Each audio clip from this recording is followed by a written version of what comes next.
Panahon ng tag-ulan pero sa Metro Manila ramdamang mainit at malinsang ang panahon simula kahapon. Umakyat nga sa 41 degrees Celsius ang heat index o damang init sa Pag-asa Science Garden sa Quezon City kaninang 2 p.m. Nasa extreme caution category yan. Kaya ang mga nasa lansangan kahit mainit, tiis-tiis. Kakagaling ko lang sa lagnat last week eh. Unang araw. Mahirap talaga pero since ito yung trabaho natin, lalabanan na lang natin yun. Sobrang init na.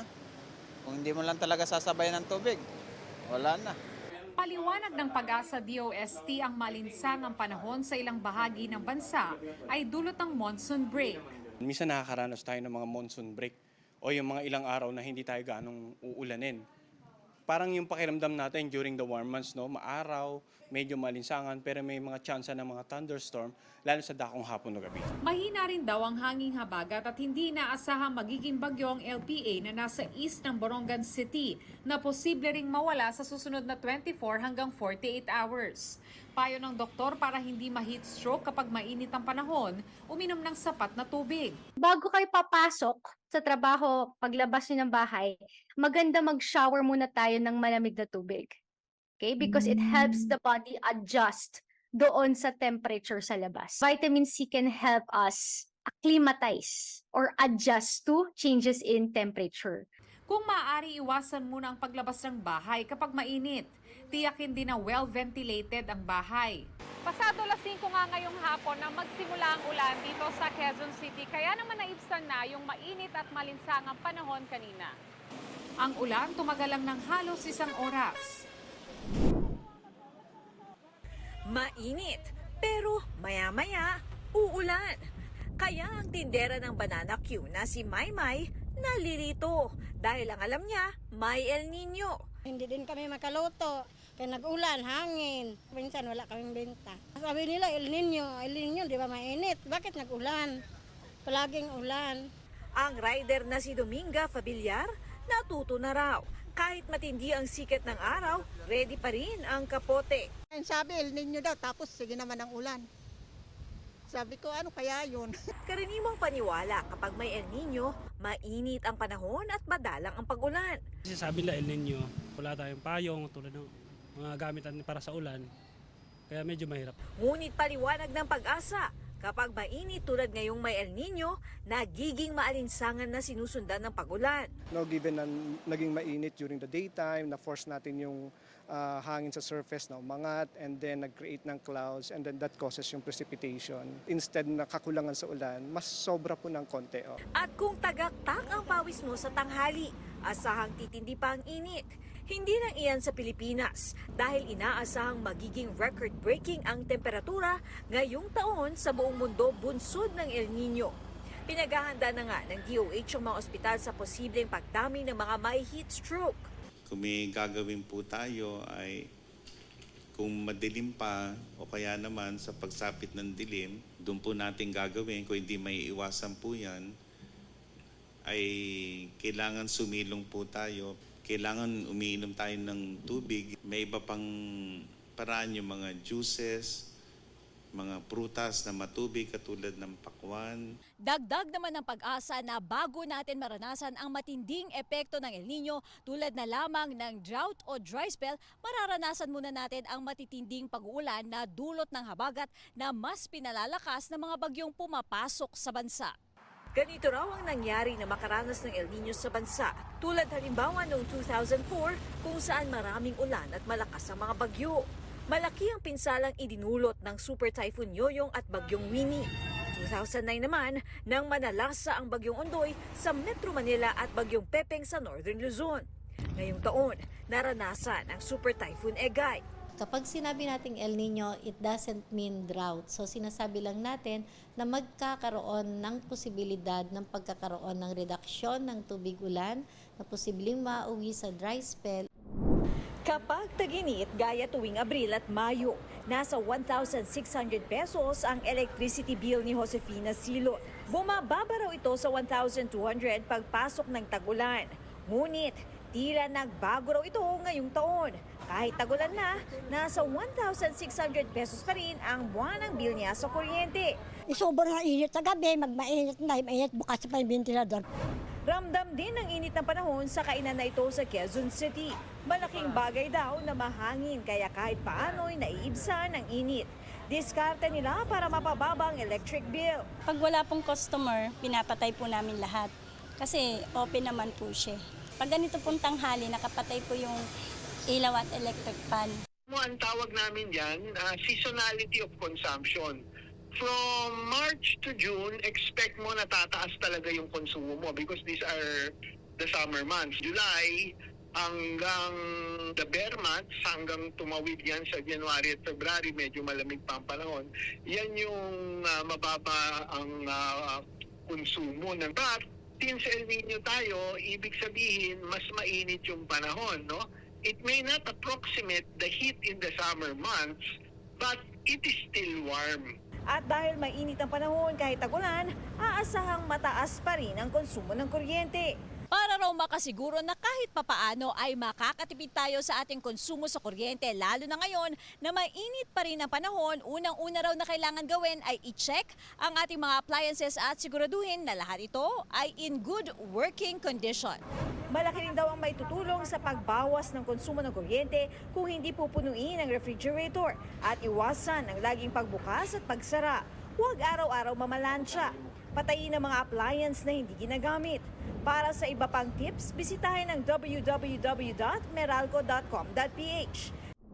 Imbes na malamig na panahon, posibleng makaranas ng drought o matinding tagtuyot ngayong buwan ang ilang bahagi ng Batangas, Cavite at Oriental Mindoro dahil sa El Nino. Ayon sa Pag-asa, nangyayari yan kapag below normal ang rainfall condition sa isang lugar sa loob ng 5 magkakasunod na buwan. O di kaya 3 magkakasunod na buwan pero may below normal ang pag-uulan. Posible naman ang dry spell sa 20 lalawigan sa mga rehiyon ng Ilocos, Cagayan Valley, Central Luzon, Palawan, Misamis Occidental at Tawi-Tawi.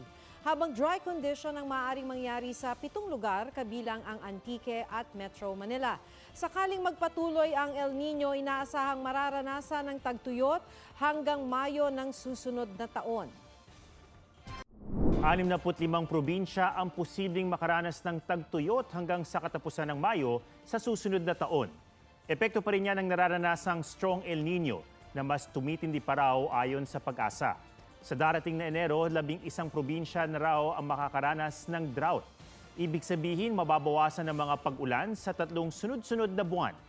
Kaugnay nito, iniutos na ni Pangulong Marcos ang pagbuo ng Task Force El Nino.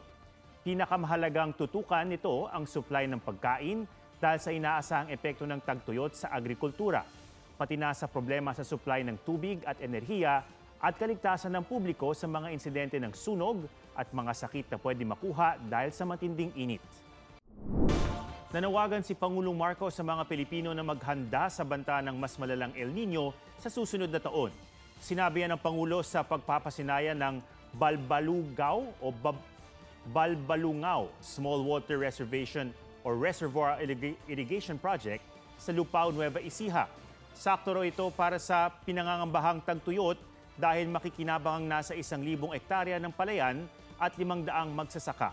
May 141 excavators din na tinurn over sa National Irrigation Administration at sa Subic Bay Freeport Zone. Tuloy rin daw ang pagkalap ng datos na magiging basihan ng mga tugon sa epekto ng El Nino at climate change. Nagbibitak-bitak na lupa, nalalantang mga pananim na gulay. Ang ilang palay, walang laman ang mga butil kaya pinapakain na lang sa hayop. Yan ang iniinda ng ilang magsasaka sa Vintar, Ilocos Norte dahil sa kakulangan ng supply ng tubig sa gitna ng El Nino. Nanunuyo rin ang ekta-ektaryang taniman sa Nueva Ecija, Tarlac at Bulacan. Di naman makapagtanim ng kamatis ang mga magsasaka sa Batangas dahil kulang din sa patubig. Wala na rin ang pananim. Kahit diligin, wala na yun. Apektado rin ng dry spell ang mga taniman ng palay sa Leganes, Iloilo. Pati mga maisan sa Ampatuan, Maguindanao del Sur. Ayon sa Pag-asa, dahil sa strong El Nino, parami ng parami ang mga probinsyang posibleng makaranas ng tagtuyot hanggang sa inaasahang paghina ng El Nino sa Mayo. Sa ating forecast, mas maraming areas ang maaaring makaranas ng mas nasa drought condition sa malaking bahagi po ng Central Luzon at Northern Luzon. Nasa Central Luzon ang Nueva Ecija na itinuturing na rice granary sa bansa, kaya pinangangambahan ng grupong Sinag ang pagbagsak ng rice production. Tapos kahit anong import ang gawin mo, hindi bababa ang presyo because mataas ang presyo ng bigas globally. Pero di raw yan mangyayari, sabi ng Department of Agriculture. Mabababa rice production because of the El Nino.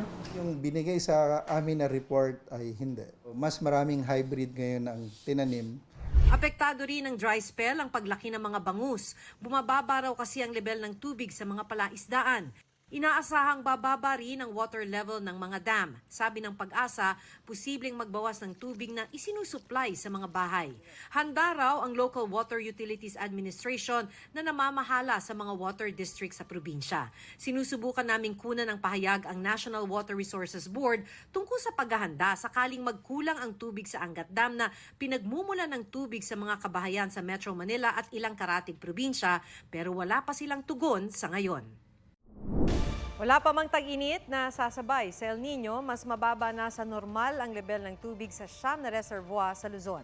Kabilang dyan ang San Roque Dam na nagsusupply sa Pangasinan, Pantabangan Dam sa Nueva Ecija na water source ng irigasyon sa Central Luzon at Magat Dam sa Isabela. Halos 210 meters pa ang water level sa reservoir ng Angat Dam na nagsusupply ng tubig sa Metro Manila. Ayon sa Pag-asa, mag-aalala sila kung Hulyo na pero wala pang ulan. Tinitiyak din ng mga water concessionaire na Maynilad at Manila Water na handa sila at may water projects para pagkukunan ng dagdag tubig. Wala pang bagong pahayag ang Department of Agriculture kaugnay ng epekto ng El Nino. Bukod sa mga sakahan, apektado na rin ng tumitinding El Nino ang ilang palaisdaan, kaya nagmahal ang ilang isda. Sa Banggi, Ilocos Norte, natutuyo na ang ilang fish pond. Ang ibang lampas tao, ang lalim doon, hanggang ngayon ay tuhod na lamang. Kaya napaaga ang paghango ng mga tilapia. Dahil naman sa kulay o sa kulang na supply, nagmahal ang ilang isda sa General Santos Public Market. Para maiwasan naman ang pagkatuyo ng palaisdaan, payo ng Bureau of Fisheries and Aquatic Resources sa mga may palaisdaan. Sundin ang tamang paglalagay ng bilang ng fingerlings sa fish pond. Palalawakin rin daw ng BIFAR ang operasyon ng mga mariculture parks o yung mga palaisdaan sa dagat o nasa fish cages dahil hindi raw sila apektado ng init na dulot ng El Nino. Long sleeves at t-shirt na ibinalot sa ulo ang panangga sa araw ni Junior. Kahit kasi tirik ang araw, tuloy ang pagbubuhat nila ng mga sako ng semento. Maya-maya inom tubig. Kaya lagi kami tubig dyan sa ilalim na malamig.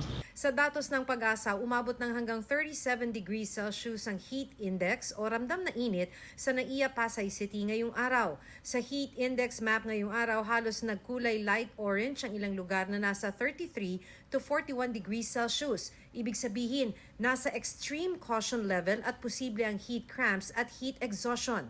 Dark orange naman sa Cotabato City sa Maguindanao na nasa 42 degrees Celsius o danger level na kung saan posible ang heat stroke. Sabi ng Pag-asa, iinit pa sa mga susunod na buwan dahil mararamdaman ang full impact ng El Nino simula Marso hanggang Mayo. Pwede raw umabot ng higit 40 degrees Celsius ang heat index sa Metro Manila sa Marso. Kung sabi natin na globally ay warmest year ang 2023. So dito po makikita natin this could be one of the warmest year. Medyo medyo mapanganib ito kasi ang normal body temperature is 37 degrees lang eh. So pumapatak yung nasa labas, mas mainit pa po para tayong nilalagnat. The key is hydration, no? We should have 8 to 12 glasses, dagdagan pa natin po every day. Maging mga alagang hayop kailangang bantayan sa panganib ng heat stroke. Sa Pangasinan, ilang baka ang nakitaan ng mga sintomas ng heat stroke gaya ng paglalaway at panghihina. Sa Zamboanga City, nag-abiso ng Veterinarian's Office na huwag iwanang nakabilad sa araw ang mga alagang hayop. We advise yung mga special mga farm animals not to avoid them to be exposed na sun from 10 o'clock in the morning to 3 or 2 o'clock in the afternoon. Paalala pa ng Department of Agriculture sa mga magsasaka, magtabi na ng pagkain ng kanilang mga alagang hayop. Maaari raw kasing maapektuhan ng tagtuyot ang pagtatanim ng mais. Sa Dagupan City, binawasan ng ilang fish pond operator ang fingerlings ng bangus dahil sa pagbaba ng water level sa ilang fish pond.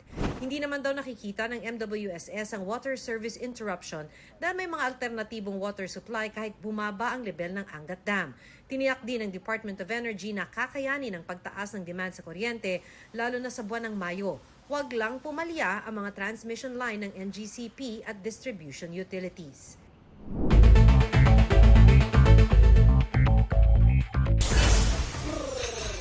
Ilang alagang manok sa Isabela nangamatay dahil sa matinding init. Para hindi na madagdagan pa, tinututukan ng ilang backyard chicken raiser ang tamang pagpapakain sa kanilang mga alaga. Hinahaluan din ng vitamins ang pinapainom na tubig. Sa Lawag City, Ilocos Norte naman, pinaliliguan ng mga alagang baka para maibsan ng init. Nangihina na kasi ang ilan, ang iba kinatay na bago pa mamatay. Kapag matindi ang init, how do you beat the heat? May mga nagbi-beach, lublob sa pool sa resort o di kaya'y bakasyon sa kung saan mas malamig ang klima. Pero kung di kayang lumayo at nagtitipid, inflatable pools ang pamatid init. Pero pakiusap ngayon ng Task Force El Nino, iwasan muna ang paggamit ng inflatable pools. Kailangan daw kasing magtipid ng tubig. Ngayong umiira lang El Nino at inaasahang mas kakaunti ang water supply. Hati dyan ang ilang Pinoy lalo't wala pang tag-init, tagaktak na ang pawis. Hindi po. Kasi wala na po magsiswimmingan yung iba kasi yung iba po malayo sa may mga resort pong ganun. O kaya sa ilog. Payag ka ba doon? Opo. Dahil? Dahil mas tipid sa tubig. Sa heat index na inilabas ng Pag-asa, pumalo sa 42 degrees Celsius ang damang init sa Cotabato City kahapon. Bukas, inaasang aabot sa 40 degrees Celsius ang damang init sa Calapan, Oriental Mindoro at San Jose Occidental Mindoro, pati sa Iloilo City. Delikado sa kalusugan ng matinding init.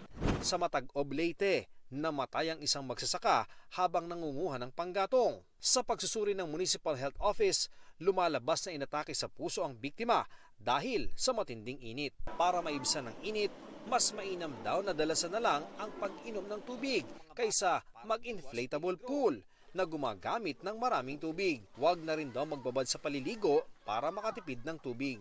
Maliligo ka saglitan lang? Hindi pwede yun. Hindi po natin masabi yan kasi sa sobrang init eh. Dapat po we should do our share, our part. Magsa-start sa gobyerno pero hinihiling po natin ang tulong ng ating mga kababayan para po maibsan po ang impact ng El Nino.